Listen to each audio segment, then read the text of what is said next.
kita mulai ya. Bismillahirrahmanirrahim. Assalamualaikum warahmatullahi wabarakatuh.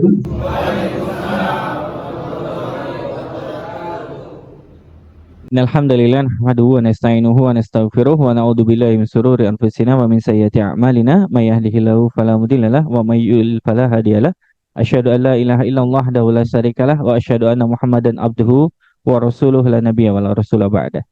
Rabbi shrah li sadri wa yassir li amri wahlul 'uqdatam min lisani yafqahu qawli amma ba'du. Tumben yang perempuan lebih sedikit yang pagi ini yang datang. Mas-masnya yang lebih rajin kayaknya ini ya. Ya. Kita bersyukur kepada Allah Subhanahu wa taala pada kesempatan yang ke-24 ini Allah perkenankan kita berkumpul di tempat yang sama dengan suasana yang insya Allah berbeda. Semoga lebih baik ke depannya.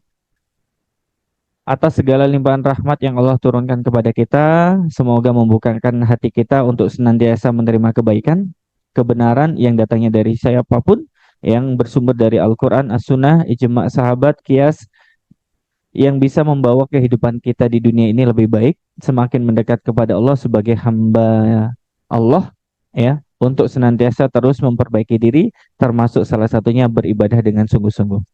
Yang kedua, salawat dan salam semoga selalu terlimpah curahkan kepada junjungan Nabi besar Muhammad SAW, keluarga beliau, sahabat, tabi'in, tabi'ut tabi'in, serta generasi kaum muslimin yang senantiasa mencintai beliau, bersolawat kepada beliau, ittiba kepada beliau, dan berharap untuk bertemu dengan beliau.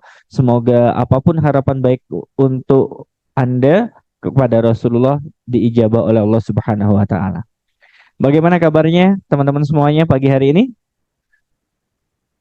Alhamdulillah sehat. Ada yang sakit? Ada yang sakit ya? Semoga yang sakit segera diberikan kesembuhan oleh Allah, dan sehat semoga dipertahankan sehingga bisa melakukan banyak aktivitas yang baik untuk Anda sendiri. Nah, pada kesempatan hari ini teman-teman sekalian, ya, kita akan sama-sama belajar. Makanya saya katakan forum ini jangan dibuat beban. Jika tidak dibuat beban, maka menghadirinya insya Allah ringan. Tapi kalau seandainya forum ini dianggap beban, maka berangkatnya saja sudah menjadi berat. Ya, tapi kalau ikhlas karena Allah, insya Allah ringan. Kalau Anda sudah menerima materi habits, orang yang melakukan kebiasaan selama 1 bulan, itu biasanya masih ada peluang untuk maju, istiqomah, atau mundur untuk berhenti. Tapi kalau sudah 1 tahun, itu biasanya sudah mulai nyaman. Nah, kita 24 pertemuan itu berarti sudah sekitar setengah tahun. Ya, masih setengah tahun. Enggak, ya masih dia. 24 kali pertemuan? Iya, kurang lebih ya. Karena ada yang 5 minggu dalam 1 bulan itu sendiri. Teman-teman sekalian, ternyata banyak sekali. Ini materi ke-24 yang saya kemas untuk panjenengan, ya, untuk yang hadir di sini maupun yang hadir melalui Zoom dengan judul belajar dari kaumnya Nabi Nuh. Saya katakan umat Nabi Nuh itu adalah umat terdahulu, betul ya? Umat terdahulu itu maknanya yang mendahului kita saat ini. Berarti ada pelajaran yang berharga yang bisa kita dapatkan dari umat-umat terdahulu. Karena banyak sekali umat-umat terdahulu itu yang kisahnya diceritakan oleh Allah Subhanahu wa taala di dalam Al-Qur'an. Makanya Allah mengatakan bahwa Al-Qur'an itu adalah petunjuk bagi manusia yang bisa dijadikan sebagai sebuah pegangan, pedoman hidup agar manusia itu terkendali hidupnya sesuai dengan, ya, cita-citanya, sesuai dengan visi misi hidupnya untuk mendekatkan diri kepada Allah Subhanahu wa taala, untuk mencari dunia dan tidak meninggalkan akhirat. Nah, Allah Subhanahu wa taala menyampaikan dalam Quran surat Yusuf ayat 111, Allah berfirman, laqad kana fi qasasihim. Sesungguhnya pada kisah-kisah mereka itu ibratun liulil albab, terdapat pengajaran bagi orang-orang yang mempunyai akal. Makanya ketika Allah menganugerahkan, ya, akal bagi manusia, itu menjadi salah satu anugerah terbaik. Karena tidak semua makhluk Allah punya akal, betul nggak ya? Hewan punya akal? Hewan punya akal? Nggak punya, ya. Hewan tidak punya akal. Hewan hanya punya otak, ya. Akal dengan otak kan sudah kita bahas. Beda ya? Beda. Ketika manusia dikaruniai akal itu, maka ada potensi kebaikan yang bisa Allah berikan kepadanya untuk dipahami sehingga bisa dia pegang. Maka hadisan yuftaro. Al-Quran itu bukanlah cerita yang dibuat-buat. Artinya kalau seandainya ada orang yang mencoba untuk mengcounter attack, menyerang balik orang-orang yang sudah yakin sepenuhnya dengan Al-Quran, agar keyakinan berkurang, maka dia akan mencoba membuat keraguan-keraguan. Ada gak orang-orang yang membuat orang lain itu menjadi ragu dengan Al-Quran? Ada nggak? Di zaman sekarang? Ada nggak kira-kira? Ada. Seorang Muslim, kemudian dia murtad menjadi seorang non-Muslim, ya, dia mengatakan ada kurang lebih sekitar 300 ayat yang harus direvisi di Al-Quran. Oh. Jadi ada seorang Muslim, kemudian dia ragu dengan keimanannya, dia pindah agamanya, keluar dari Islam, kemudian setelah keluar dari Islam, dia mengatakan ada kurang lebih 300 ayat yang harus diganti. Nah, percaya nggak dengan orang ini kira-kira? Jadi orang ini pernah ngajar di pesantren, sekarang menjadi seorang pendeta, ya, mengajar di pesantren, jadi dia paham tentang Islam sebenarnya. Cuma dia ragu dengan Islam, akhirnya keluar dari Islam, kemudian memeluk agama lain, kemudian setelah memeluk agama lain dia mengatakan ada kurang lebih 300 ayat yang harus diganti, direvisi di dalam Islam karena nggak sesuai dengan konteks sekarang. Oh, aduh, gawat ini. Ternyata zaman sekarang ada orang yang seperti itu meragukan umat Islam untuk tidak yakin sepenuhnya dengan Al-Quran. Kalau di umat-umat yang sebelumnya, ada nggak kira-kira yang muncul di tengah-tengah kita yang membuat orang lain ragu dengan Al-Quran? Ada nggak? Ada nggak? Ada. Makanya di dalam Quran surat Al-Baqarah itu Allah mengatakan fa'tu bisuratim min misli. Jadi kalau seandainya ada yang bisa membuat Al-Quran atau yang menandingi Al-Quran, buatkan satu surat saja yang bisa menandingi Al-Quran. Wadu'u syuhada, kalau Anda itu memang butuh penolong, datangkan. Ya, min dunillahi in kuntum shodikin. Penolong-penolong yang kalian anggap sebagai penolong, penyokong, penguat argumentasi Anda dari selain Allah Subhanahu wa taala jika Anda memang benar-benar orang yang bisa dipercaya. Jadi Allah sendiri yang menantang siapa saja yang mau mengubah Al-Qur'an fa'tu bi suratim min misli. Buat satu surat saja. Ya. Ternyata nggak ada yang bisa. Ya. Ini adalah sebuah gambaran teman-teman sekalian bahwa ternyata Al-Quran itu bukan kisah yang dibuat-buat. Karena di dalam Al-Quran itu banyak sekali kisah. Betul nggak?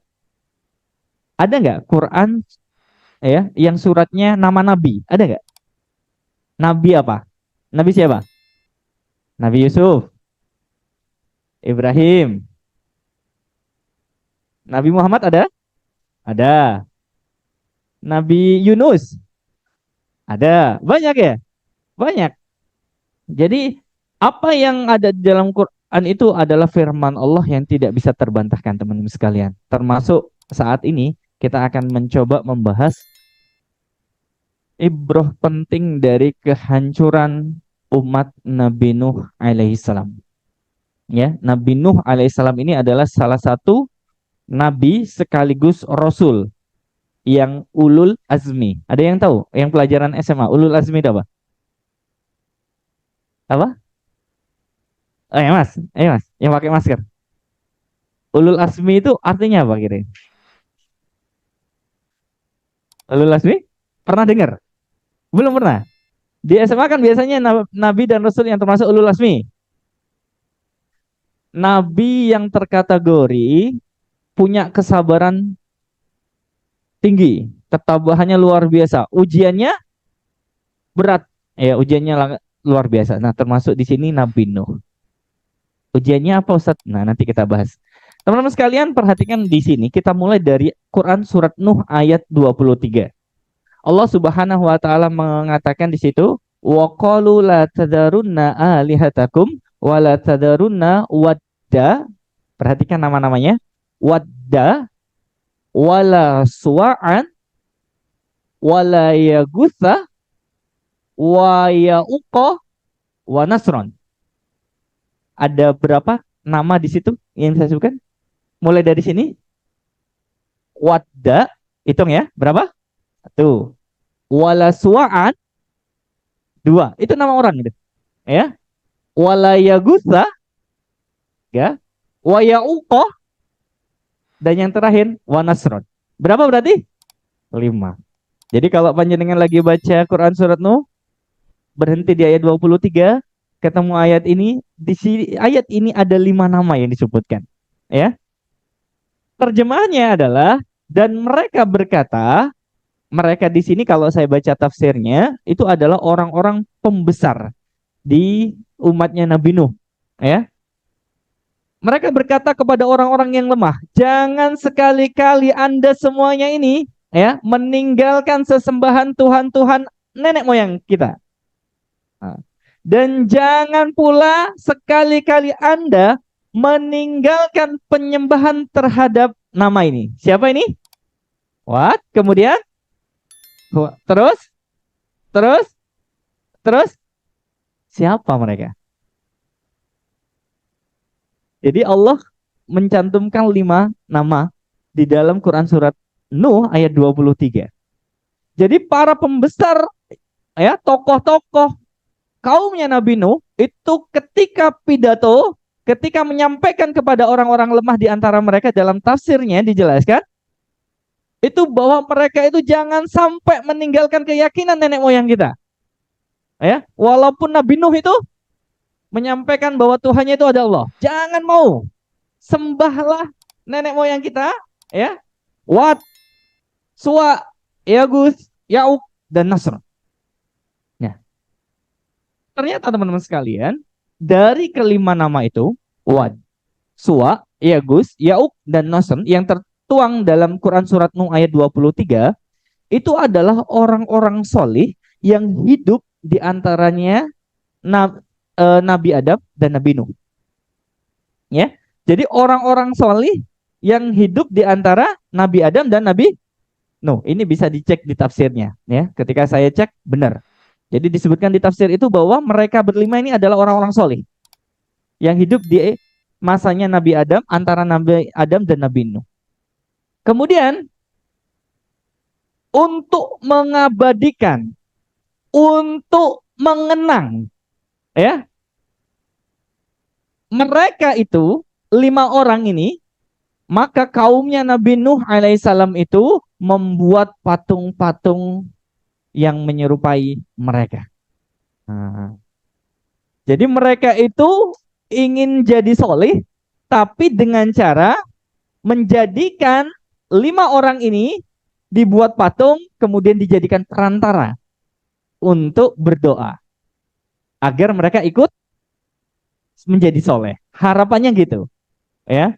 Namun teman-teman sekalian, ternyata generasi berganti generasi, akhirnya perlahan tapi pasti syaiton itu membisiki mereka, ya, sehingga yang awalnya niatnya itu ingin mengabadikan saja, ternyata beralih malah menyembah mereka. Paham maksud saya? Jadi menjadikan patung itu dibuat sebagai bentuk kenangan. Oh, itu loh. Kalau hidup itu lihat orang 5 itu di patung-patung itu, kamu harus jadi solih. Cuman syaiton itu masuk di situ, membisiki mereka, menggoda mereka, menyesatkan mereka sesuai dengan ciri-ciri syaiton, sehingga niat mereka secara perlahan tapi pasti beralih menyembah patung. Beralih sudah, mulai bergeser teman-teman sekalian. Ya. Mereka menjadikan patung-patung tadi sebagai sesembahan berhala. Ya. Perbuatan mereka adalah bentuk kesyirikan pertama kali di muka bumi. Jadi kalau seandainya kenapa syirik itu masih ada sampai sekarang? Karena pertama kali terjadi pada zamannya Nabi Nuh. Lewat berhala atau patung yang dibuat oleh mereka. Makanya di sini Allah Subhanahu wa taala mengutus seorang nabi sekaligus seorang rasul bernama Nuh alaihi salam. Nah, ini teman-teman sekalian. Dalilnya adalah Quran surat Hud ayat 25. Allah Subhanahu wa taala menyampaikan, dan sungguh kami telah mengutus Nuh kepada kaumnya.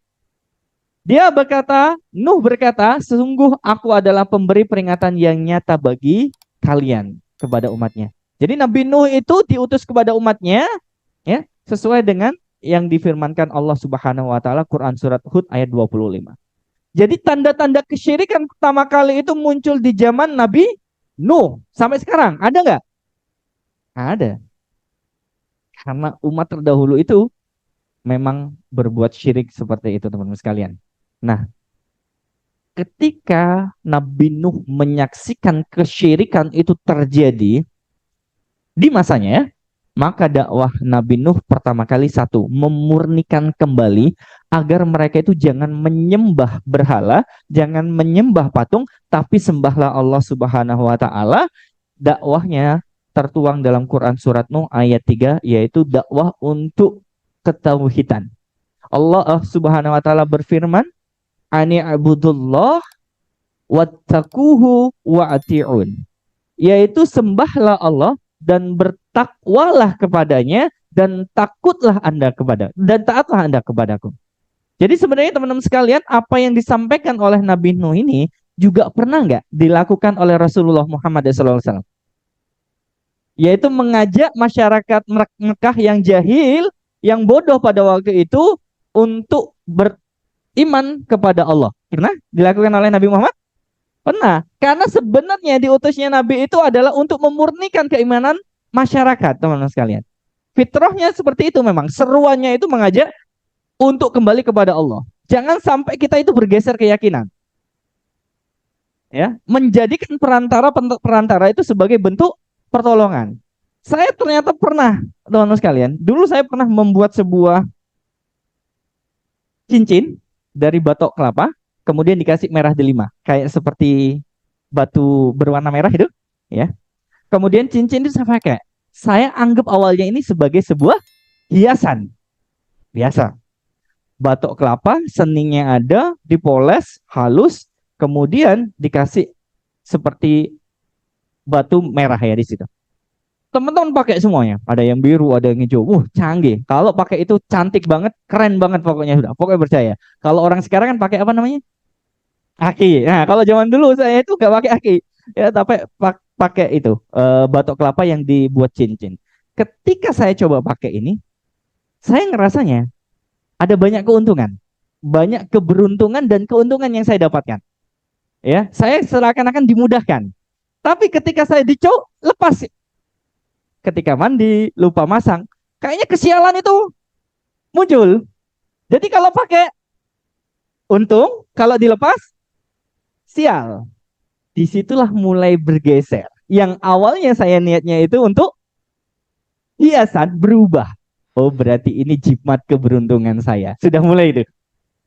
Kalau saya nggak pakai ini, saya akan sial. Tapi kalau saya pakai ini, saya akan untung, beruntung. Kemudian saya pakai terus. Dan teman-teman,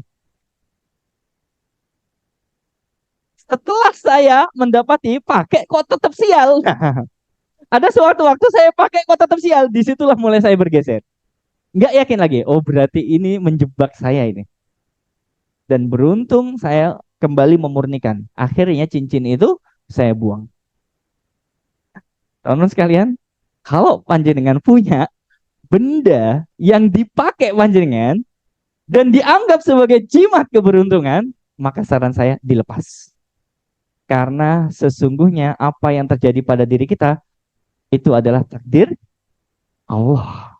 Jangan sampai karena cincin keyakinan kita itu bergeser. Ya, naudzubillah min dzalik. Apapun perantaranya. Apapun perantara, jangan sampai keyakinan kita itu menjadikan perantara benda seakan-akan kita mendapatkan kelebihan atau keuntungan dunia saja. Naudzubillah min dzalik. Makanya sejak sekarang itu saya nggak pakai cincin. Ya, saya khawatir takut bergeser lagi. Kan nggak apa-apa Ustadz, nggak apa-apa. Cincin boleh dipakai. Ya, asalkan untuk laki-laki tidak boleh terbuat dari emas ya. Boleh mau buat dari apa, asalkan teman-teman sekalian tidak boleh menganggap seperti apa yang saya anggap tuh. Ya. Kemudian teman-teman sekalian, dakwah tauhidnya Nabi Nuh ini juga Allah jelaskan dalam Quran surat Nuh ayat 15 sampai 16. Allah Subhanahu wa taala menyampaikan, "Tidakkah kamu memperhatikan?" Jadi umatnya Nabi Nuh itu tidak hanya dinasehati, tapi diajak berpikir sama Nabi Nuh. Ya, Tidakkah kamu memperhatikan bagaimana Allah telah menciptakan 7 langit yang berlapis-lapis? Jadi sebenarnya dakwah yang dilakukan Nabi Nuh ini juga dilakukan oleh Nabi Ibrahim. Ya, Nabi Ibrahim. Waktu itu Nabi Ibrahim ingin membuktikan Tuhan ini siapa? Bintang. Ya, bintang seakan-akan itu adalah Tuhan kita. Tapi ternyata bintang punya kelemahan. Apa itu? Hanya muncul malam hari, siangnya nggak kelihatan. Nabi Ibrahim berpikir, nggak mungkin Tuhan itu kadang ada, kadang tidak. Yang lebih besar dari bintang apa? Bulan dulu. Ya, bulan dulu. Ternyata bulan punya kelemahan. Muncul hanya pada waktu malam. Siangnya nggak kelihatan. Kemudian yang lebih besar lagi, matahari. Matahari juga punya kelemahan. Hanya muncul pada saat siang. Ya, malamnya nggak kelihatan. Berarti semua itu menjadi sebuah proses berpikir tidak boleh menjadikan bintang, kemudian bulan, dan matahari sebagai Tuhan. Karena itu adalah ciptaan. Jadi sebenarnya Nabi Nuh itu ngajak mikir, ya. Dan dijelaskan juga pada ayat selanjutnya, dan di sana dia menciptakan bulan yang bercahaya dan menjadikan matahari sebagai pelita. Kok yang nggak mikir bahwa itu adalah ciptaan Allah? Nggak ada manusia yang bisa membuatnya. Jadi mereka itu kaumnya itu diajak berpikir bahwa ada sesuatu yang lebih hebat, ya, di balik bulan, di balik matahari, dan di balik penciptaan langitnya. Dakwah yang kedua yang dilakukan oleh Nabi Nuh alaihissalam adalah memberikan peringatan. Sekarang saya tanya, pernah membaca sejarah atau sirah Nabi Muhammad SAW nggak? Kalau seandainya dalam dakwahnya Nabi Muhammad itu pernah memperingatkan azab kepada kaum Quraisy, orang-orang kafir, pernah nggak? Kisahnya Nabi Muhammad? Nggak pernah? Ya? Baik, teman-teman sekalian, dalam Quran surat Hud ayat ke-26, dakwah Nabi Nuh alaihissalam ini yaitu menyampaikan akan ada balasan, teman-teman sekalian.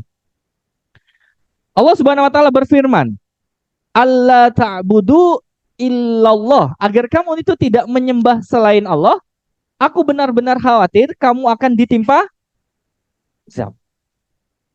Zaman sekarang ada nggak orang yang kena azab? Tapi bukan di sinetron azab. Beneran azab. Ada nggak kira-kira? Ada? Siapa? Siapa gitu?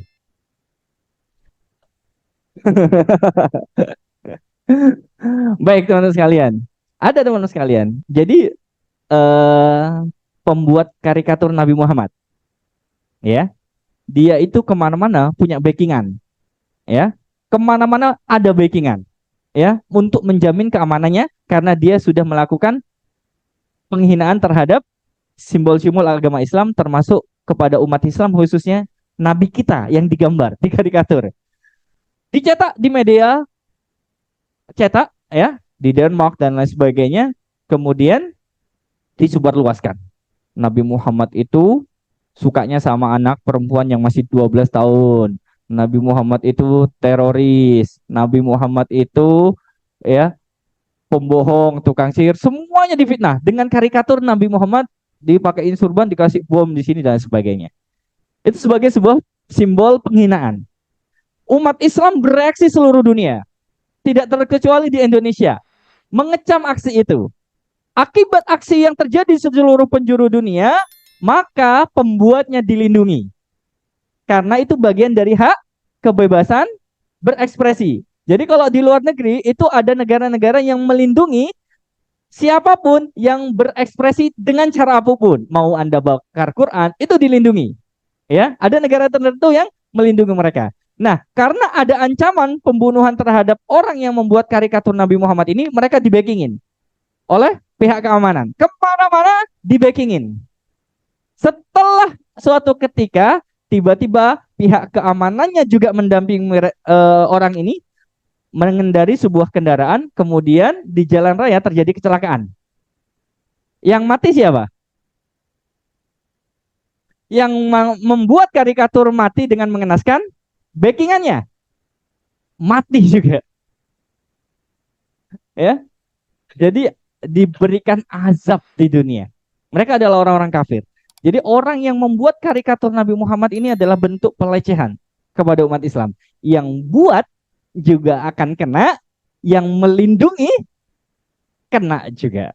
Itu adalah azab, teman-teman sekalian, bagi orang-orang yang menghina Islam dan simbol-simbolnya. Jadi sebenarnya apa yang disampaikan oleh Nabi Nuh, teman-teman sekalian, itu adalah sebagai bentuk kecintaan Nabi Nuh kepada kaumnya. Cuman kaumnya itu, teman-teman sekalian, ngengkel, tambeng, apa istilahnya lagi? Cengel, apa lagi? Jubet, ya? Eh? Ngengkel. Jangan melakukan itu. Sembahlah Allah, jangan melakukan itu. Nabi Anda itu khawatir kalau seandainya suatu saat Anda itu ditimpai musibah. Jadi orang yang benar-benar cinta kepada Anda itu sebenarnya adalah orang yang memberi peringatan ketika Anda salah. Jadi orang yang tidak benar cinta dengan kita adalah ketika kita salah, benowes ya, jarang-jarang gitu misalkan nih. Dibiarkan. Nah, ini Nabi Nuh ini saking sayangnya kepada kaumnya sampai-sampai dia khawatir kalau tambeng akan dikasih azab. Nah, itu kecintaan seorang nabi kepada kaumnya itu besar, ya. Kemudian yang ketiga, dakwah Nabi Nuh ini adalah memberikan kabar gembira. Jadi tidak hanya nakut-nakuti, tapi juga memberikan kabar gembira. Apa kabar gembiranya? Tertuang dalam Quran surat Nuh ayat 10 sampai 11. Fakultus taghfiru rabbakum innahu kana ghafaro. Maka aku berkata kepada mereka, istaghfiru, mohon ampunlah kepada Allah. Sungguh dia maha pengampun. Gini teman-teman sekalian, konsepnya.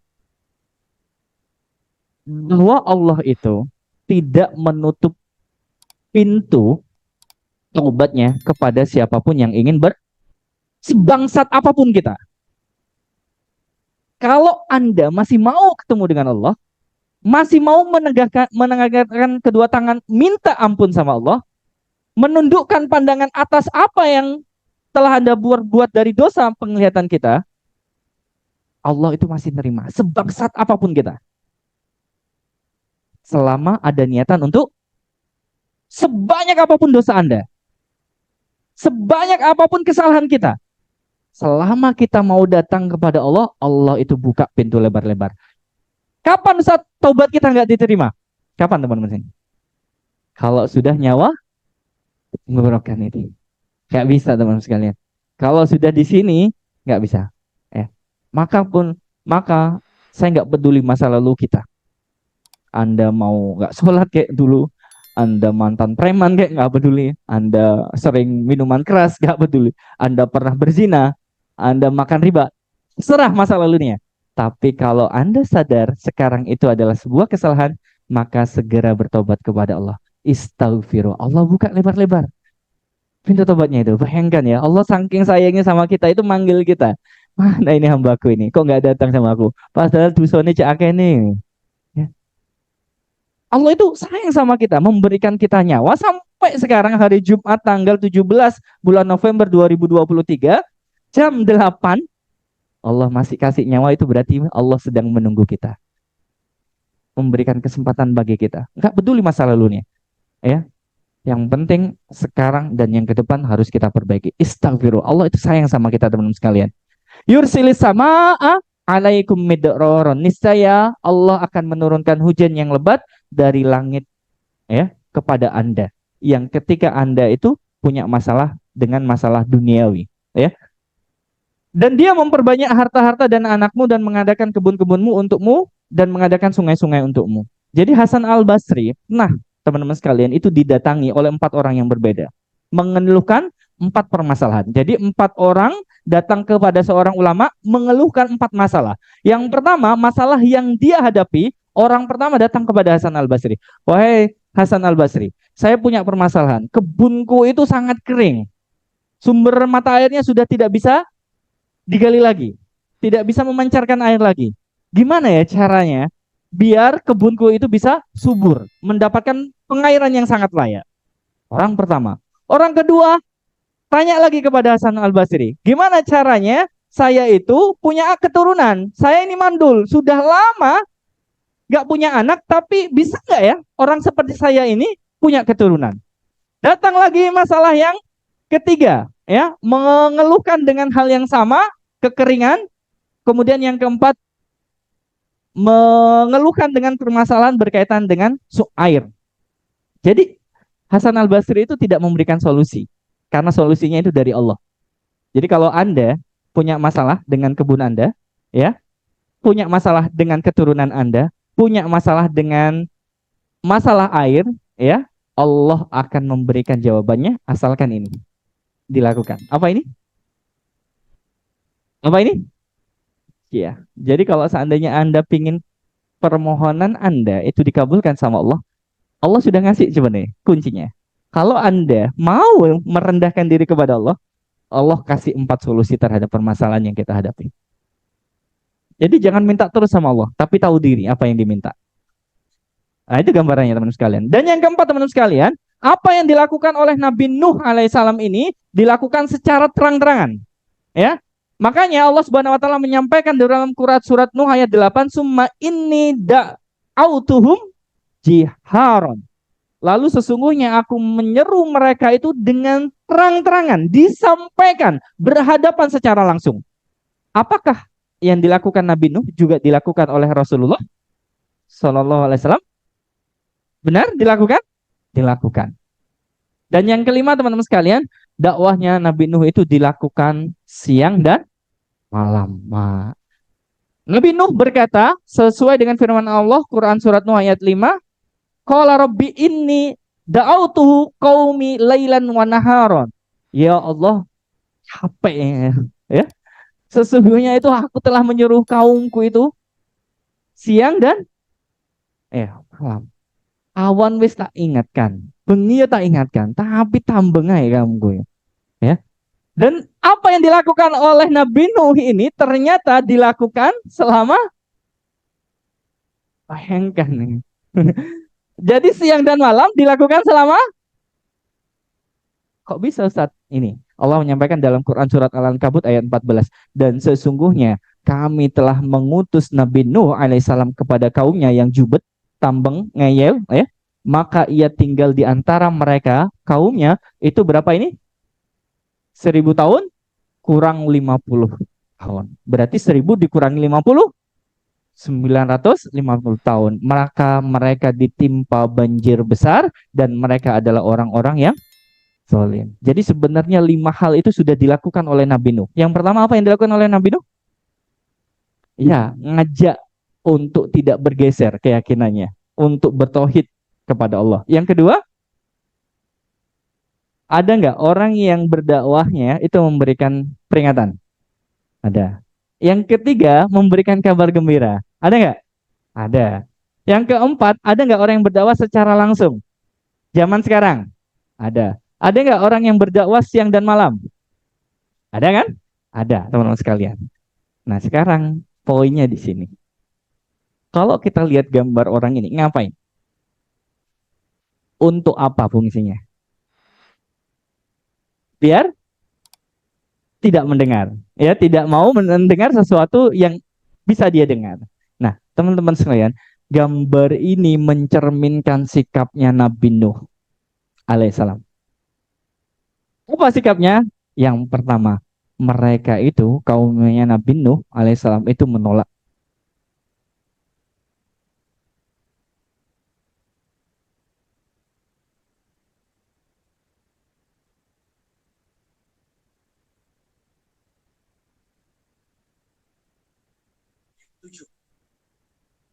Kita baca aja ya.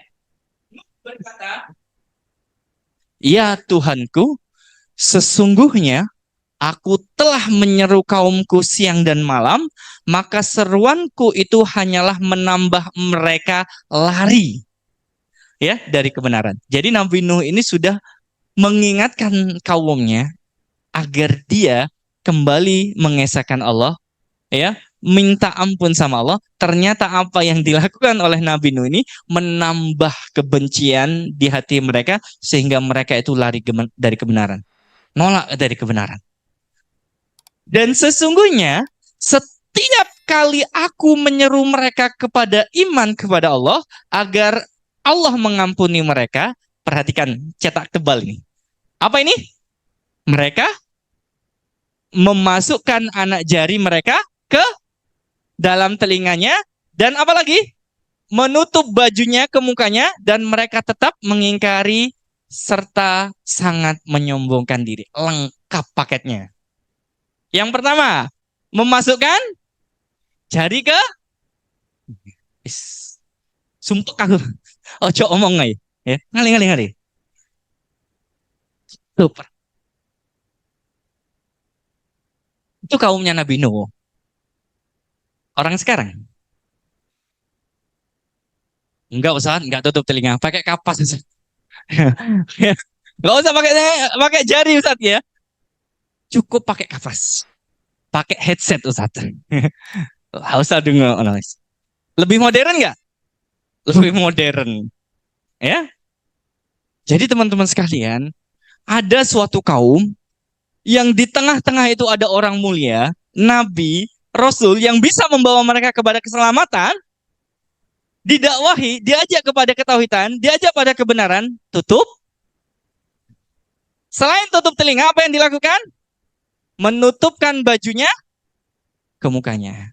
Jadi nggak puas hanya menutup telinga dengan jari, kemudian memasukkan kepalanya ke, pernah melakukan gitu. Ada kaos, kemudian masukkan ke kepalanya. Pernah? Pernah ya? Luar biasa, ya.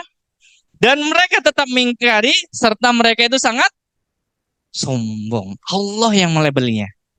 Jadi kaumnya Nabi Nuh alaihissalam yang tidak mau tunduk sama Nabi Nuh dilabeli sama Allah sombong.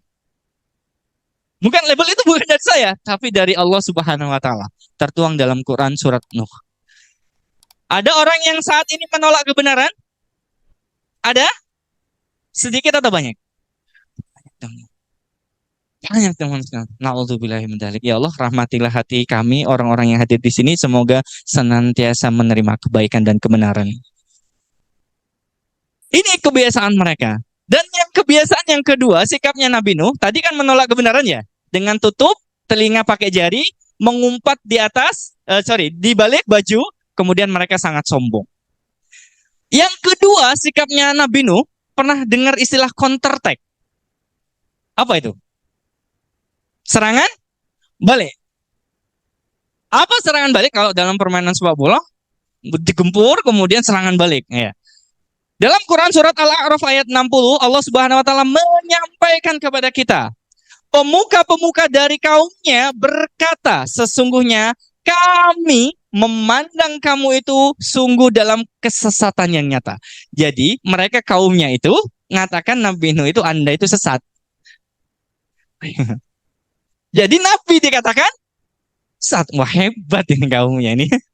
Jadi orang yang memberikan tausiah, ya, memberikan pencerahan, ya, yang benar dari sisi Allah, langsung Nabi dan Rasul dikatakan diserang balik opininya. Luar biasa kaum Nabi Nuh ini, berani banget ini sama Nabi nih, ya. Nuh menjawab, untung sabarnya Nabi Nuh itu di situ. Makanya dia terkategori salah satu Nabi dan Rasul yang ulul azmi. Wahai kaumku, sesungguhnya tidak ada kesesatan sedikit pun, tetapi aku ini adalah utusan dari Allah Subhanahu wa taala, Tuhan semesta alam.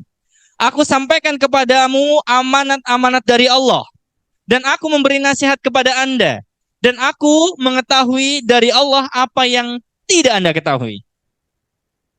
Jadi sebenarnya Nabi Nuh itu nyampaikan kepada umatnya, percaya padaku, karena aku khawatir akan ditimpa azab kalau kalian tidak nurut, kalau tidak meninggalkan sesembahan berhala-berhala itu.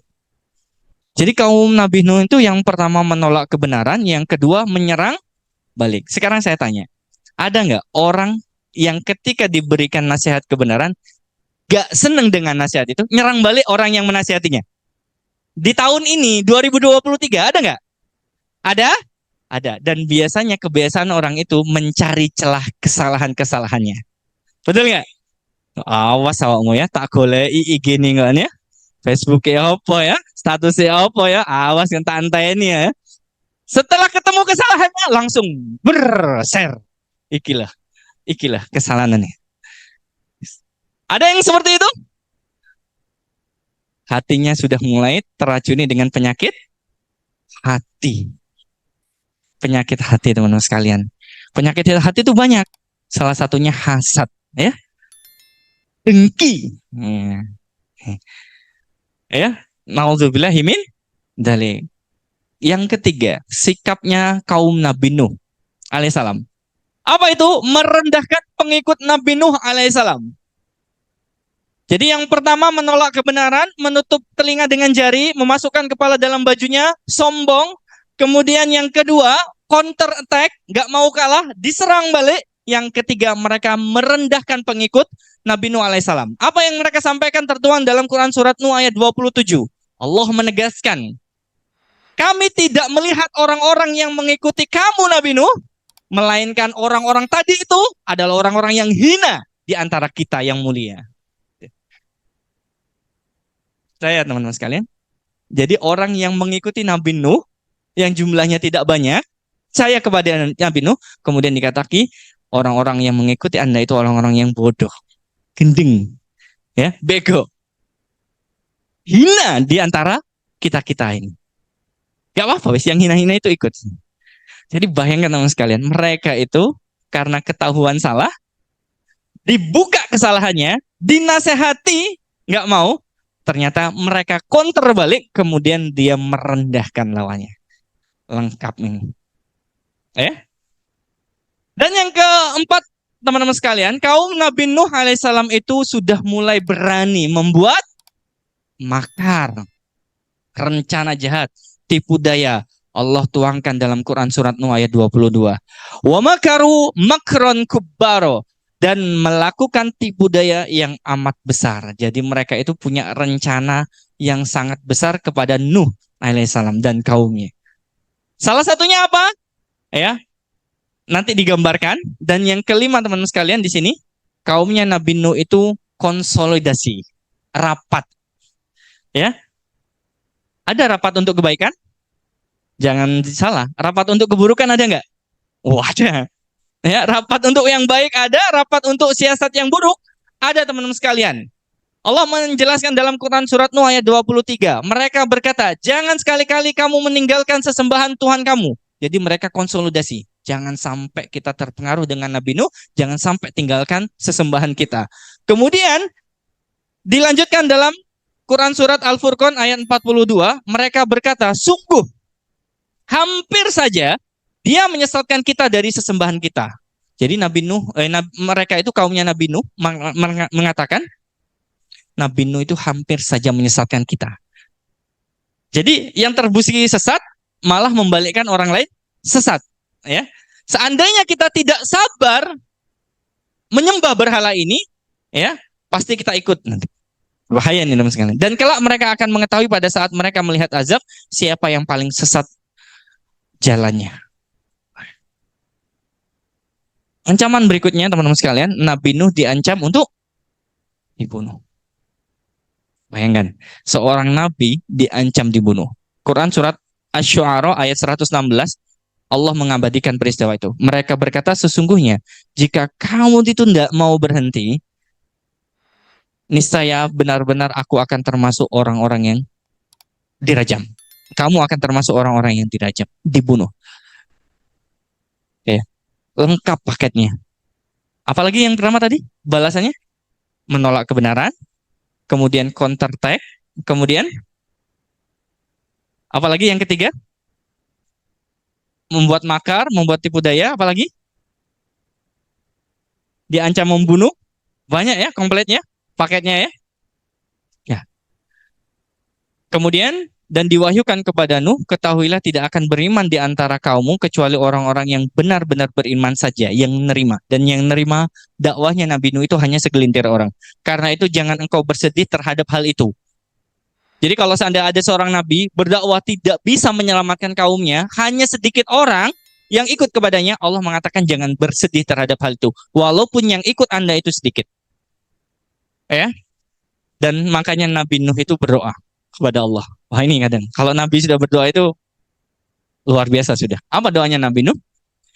Dan Nuh berkata, ya Rob, ya Tuhanku, janganlah engkau biarkan seorang pun di antara orang-orang kafir itu tinggal di atas bumi. Bayangkan. Itu doanya siapa? Nabi Nuh. Jangan biarkan orang-orang yang kafir, yang ingkar kepadamu, tidak mau nurut kepadamu, tidak mau ikut kepada dariku. Apa nasihat yang telah aku sampaikan? Jangan sampai mereka itu tinggal di atas bumi. Berarti ini sebenarnya apa? Doa untuk apa? Untuk kebaikan atau keburukan kaumnya? Keburukan. Bayangkan Nabi Nuh berdoa seperti ini. Kemudian dilanjutkan. Sesungguhnya jika engkau biarkan mereka tinggal, niscaya mereka akan menyesatkan hamba-hambamu dan mereka tidak akan melahirkan selain anak yang berbuat maksiat lagi, sangat kafir ya terhadap apa yang telah mereka terima. Jadi kalau seandainya seorang nabi sudah berdoa seperti ini, kira-kira dikabulkan nggak, teman-teman? Dikabulkan? Nabi ya berdoa kayak gini, ada perintah teman-teman sekalian kepada Nabi Nuh. Apa itu perintahnya? Tertuang dalam Quran surat Hud ayat 37. Dan buatlah apa itu? Kapal. Identik ya, kapal ini dengan bahteranya Nabi Nuh.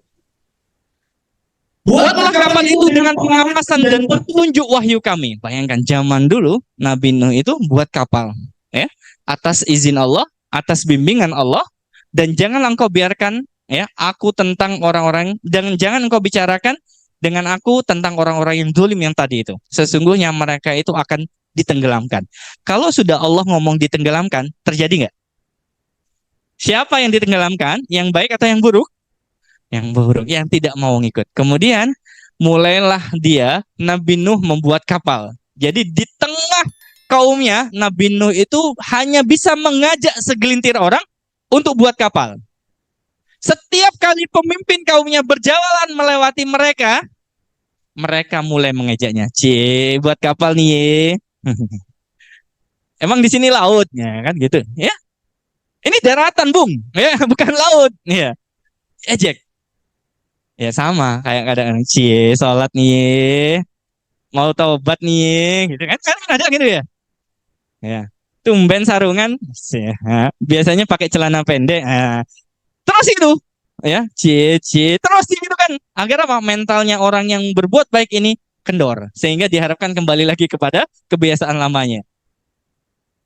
Orang-orang yang suka mengejek kebaikan orang-orang saat ini itu sama teman-teman sekalian, sama ternyata dengan kelakuannya umat terdahulu. Mereka itu suka mengejek kebenaran. Dia Nabi Nuh berkata, jika kamu mengejek kami, kata Nabi Nuh, maka kami pun akan mengejek Anda sebagaimana Anda mengejek kami. Kapan itu ejekannya? Ketika kapalnya sudah siap. Ya. Ketika kapalnya sudah jadi, ya, dengan pertolongan dan izin Allah, Nabi Nuh bersama kaumnya yang beriman itu berhasil membuat sebuah kapal, ya. Allah berfirman dalam Quran surat Hud ayat 40, hingga apabila diperintahkan kepada kami, ya, kami berfirman, muatkanlah. Muatkanlah itu apa maksudnya? Iya, masukkanlah ya semuanya ke dalam kapal itu.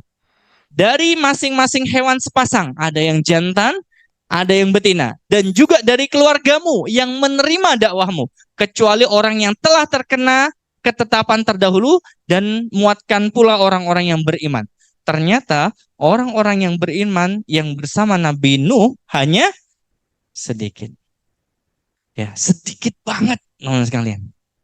Ya, dari jumlah orangnya. Dan ternyata kejadian, teman. Nabi berdoa agar mereka dihancurkan. Allah berfirman, ditenggelamkan. Tenggelam beneran nggak kira-kira? Tenggelam beneran, teman-teman sekalian. Nuh berkata, naiklah kamu semuanya ke dalam kapal. Masuk. Segera masuk. Dengan menyebut nama Allah pada waktu berlayar dan berlabuhnya. Sesungguhnya Tuhanku Maha Pengampun lagi Maha Penyayang. Ada nggak keluarganya Nabi Nuh yang nggak ikut? Ada? Ada. Ya. Dan kapal-kapal itu berlayar membawa mereka ke dalam gelombang laksana gunung-gunung. Dan Nuh memanggil siapa di situ? Namanya siapa? Kan'an. Ya, Nabi Nuh itu manggil Kan'an. Terjadilah banjir besar, anaknya kelihatan dipanggil, ya, anaknya itu. Ketika Nabi Nuh melihat Kan'an itu berada di tempat yang terpencil. Pada saat perahu itu sudah diterjang dengan air yang sangat besar. Wahai anakku, naik ke kapal bersama kami dan janganlah engkau bersama orang-orang yang kafir tadi itu. Naik, gitu. Jadi Nabi Nuh itu berusaha untuk menyelamatkan keluarganya. Naik ikut aku, mau nggak anaknya? Nah, ternyata teman sekalian, ngengkel anaknya. Apa dia? Dia yakin ada pertolongan lain selain dari Allah. Anaknya menjawab, padahal sudah dipanggil sama ayahnya. Aku akan mencari perlindungan, kemana itu? Ke gunung, yang dapat menghindarkan aku dari air bah ini. Nuh berkata, sia-sia, ya. Anda nyari pertolongan kemanapun sia-sia. Tidak ada yang akan melindungi Anda dari siksaan Allah. Pada hari ini selain Allah yang menolong Anda. Dan gelombang menjadi penghalang antara keduanya, sehingga anak itu termasuk orang-orang yang anaknya Nabi, ternyata sifatnya beda dengan Nabi. Anaknya Nabi, ada nggak yang sifatnya juga mirip seperti Nabi? Ayahnya, ada? Siapa? Iya, Nabi Ismail yang mempunyai ayah Nabi Ibrahim. Teman-teman sekalian, bayangkan. Kalau kita, ini bukan hanya sejarah kisah begitu saja ya. Saya nyampaikan materi ini, tarik ke dalam konteks sekarang. Kan'an, ada nggak orang yang di dekat kita menolak kebenaran? Ada nggak anggota keluarga kita yang selalu bantah ketika diajak kebaikan? Ada? Ada nggak seorang anak yang tidak mau nurut sama ibunya? Ada? Ada. Ada balasannya nggak kira-kira dari Allah? Dalam perkara yang baik dia nggak mau, akan ada balasannya. Maka teman-teman sekalian, dalam konteks ini, tariklah kejadian ini, jangan sampai kejadian ini menimpa kita. Wes dikandani, didatangkan ya orang yang bisa memberikan pencerahan, tapi tanggung. Resikonya ditanggung sendiri, apa tidak? Tanggung sendiri. Makanya teman-teman sekalian, saya takut kadang ketika saya kenal dengan orang, kemudian orang itu berbuat salah, saya diamkan. Takutnya apa? Saya dimintai pertanggungjawaban. Kenapa kamu nggak ngingatin? Padahal kamu punya kesempatan untuk ngingetin. Jadi serba salah. Kalau benar-benar Anda sayang, ingetin. Kalau Anda yang salah, Anda harus terima ketika diingetin. Maka itu ada sebuah naluri dari diri saya pribadi, itu saya nggak suka kalau keluarga saya itu terjerumus dalam sebuah kesalahan. Dan saya nggak suka ketika saya kenal dengan orang, dia berbuat salah, saya biarin. Saya takut dihisap oleh Allah terhadap apa? Pembiaran terhadap saudaranya yang berbuat kesalahan itu. Maka ini adalah nasihat untuk saya pribadi dan juga panjenengan teman-teman sekalian, bahwa ternyata orang-orang yang zolim, orang-orang yang aniaya terhadap diri mereka sendiri, yang menutup kebaikan, itu mereka itu tidak akan pernah bisa menolong orang lain karena mereka itu tidak bisa menolong dirinya sendiri. Mereka itu nggak ada teman-teman sekalian. Coba bayangkan kalau seandainya azab ini menimpa kita saat ini. Naudzubillah min dzalik. Enggak Ustaz, nanti saya kan naik kapal kok Ustaz gitu. Iya, sekarang gitu. Kalau ada kejadian yang lain yang mirip dengan ini, tidak harus kapal. Ada orang yang nasihati kita, ya. Kemudian tinggalkan riba. Alah, opo jari riba. Lagi ini nggak mangan. Ada yang kayak gitu? Nah, ayo sholat teman-teman sekalian, ya. Sholat, kayak kati mati kesok aja. Asik. Kadang saya astagfirullahaladzim. Dan saya nggak memaksa. Karena saya tugasnya bukan memaksa, tapi menyampaikan. Kalau seandainya apa yang saya sampaikan ini benar, tapi nggak terima, it's okay, nggak ada masalah. Yang penting saya punya alasan. Ya Allah, saya sudah nasihati teman saya itu. Teman baik saya, tapi nggak sholat. Berarti saya punya alasan di hadapan Allah. Maka teman-teman sekalian, adanya soul power ini 24 kali pertemuan tidak hanya menyita waktu Anda untuk istirahat lebih awal, tidak hanya mengundur ya pemberangkatan Anda ya, tapi ini bagian dari agar kita bisa upgrade diri. Karena saya yakin Allah itu kalau sayang sama Anda, sekarang itu Allah bukakan pintu hati Anda. Saya yakin banget itu. Melalui siapapun, bisa melalui Pak Didit dan bisa melalui forum ini. Maka kalau kita ingin membawa diri kita pada keselamatan, benar-benar harus memperhatikan apa yang dialami oleh sikapnya kaum Nabi Nuh. Difirmankan, wahai Nuh, turunlah dengan selamat dan sejahtera, penuh keberkahan dari kami bagimu dan bagi semua umat mukmin yang bersamamu. Dan ada umat-umat yang kami beri kesenangan. Perhatikan kata Allah. Ada umat-umat yang di dunia kami berikan kesenangan terhadap kehidupannya, kemudian mereka akan ditimpa azab kami yang sangat pedih. Na'udzubillahi min dzalik, semoga kita tidak termasuk orang-orang yang terakhir tadi. Nah, sekarang saya tanya, pelajaran apa yang bisa panjenengan ambil dari sikapnya kaum Nabi Nuh alaihissalam? Kira-kira apa? Yang pertama, sabar. Sabar apa? Sabar karena punya masalah. Sabar apa? Sabar dalam ketaatan. Betul. Betul nggak? Orang itu untuk menjadi taat harus sabar. Betul? Ada ujiannya? Ada. Betul. Bagus. Sabar.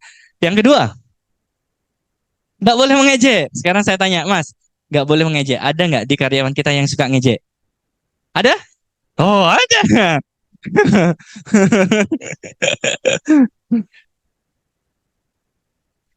Nggak boleh mengejek, tanah sekalian. Nggak apa-apa, sampaikan aja ya. Ya. Yang pertama sabar. Yang kedua nggak boleh mengejek. Yang ketiga apa lagi? Nggak boleh sombong. Ada nggak orang sombong? Di Grand ada nggak yang sombong? Oh. Tapi teman-teman sekalian harus dipahami, orang yang pakaiannya itu bagus, itu belum tentu sombong. Ya, orang yang pakaiannya jelek belum tentu nggak sombong, betul ya? Sombong itu punya dua ciri-ciri, ya. Batarul haq wa ghamtun nas. Yang pertama, dia selalu ngerendahin orang. Itu berarti ciri-ciri orang yang sombong. Yang kedua, dia itu menolak kebenaran. Batarul haq.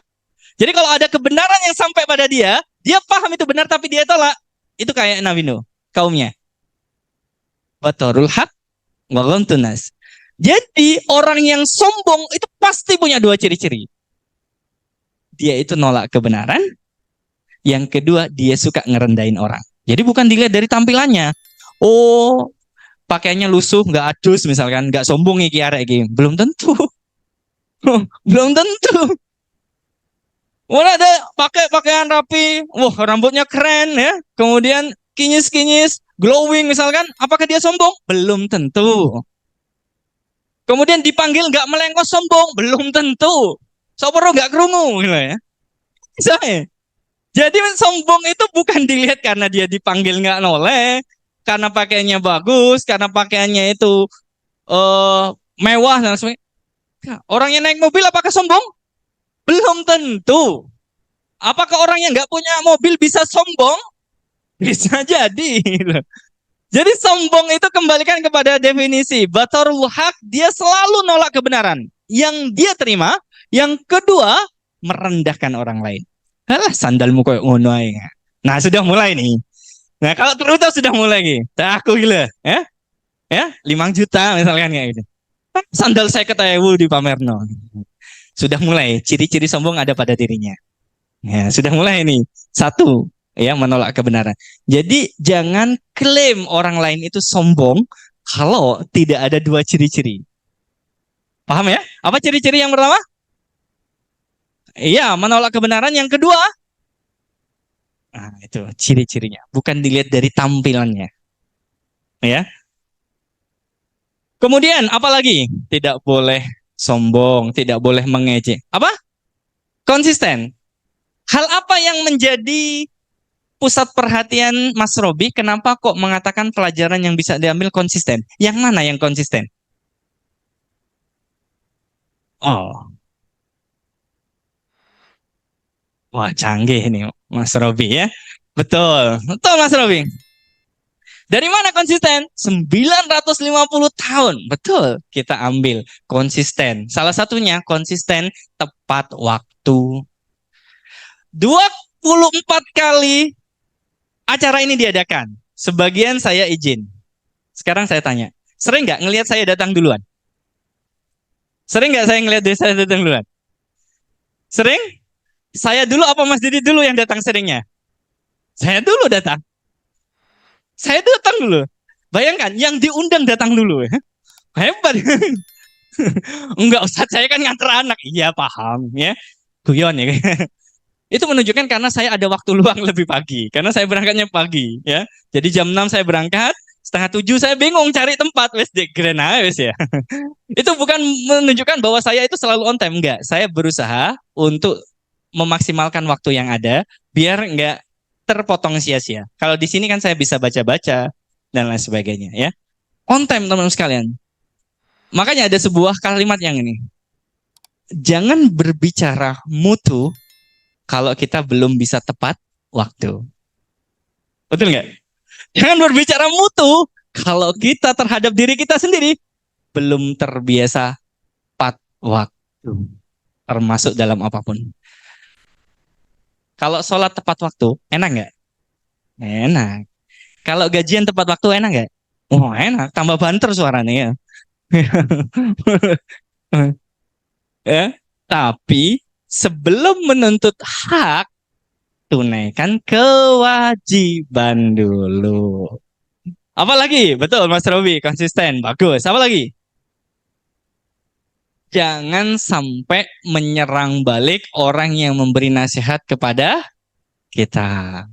Karena takut kesalahan kita diungkap. Jadi kita cari salah dulu. Nggak boleh itu teman sekalian. Ya kalau memang kita salah, ya udah salah. Ustaz salah, alhamdulillah. Salahnya saya di mana? Enggak sih Ustaz, guyon Ustaz. Jadi sampaikan kalau saya salah gitu loh. Ya, salah Ustaz. Sandalnya salah misalnya, nggak apa-apa. Saya kembalikan gitu loh. Sandalnya orang lain kalau memang bukan hak saya, ya saya kembalikan gitu teman sekalian.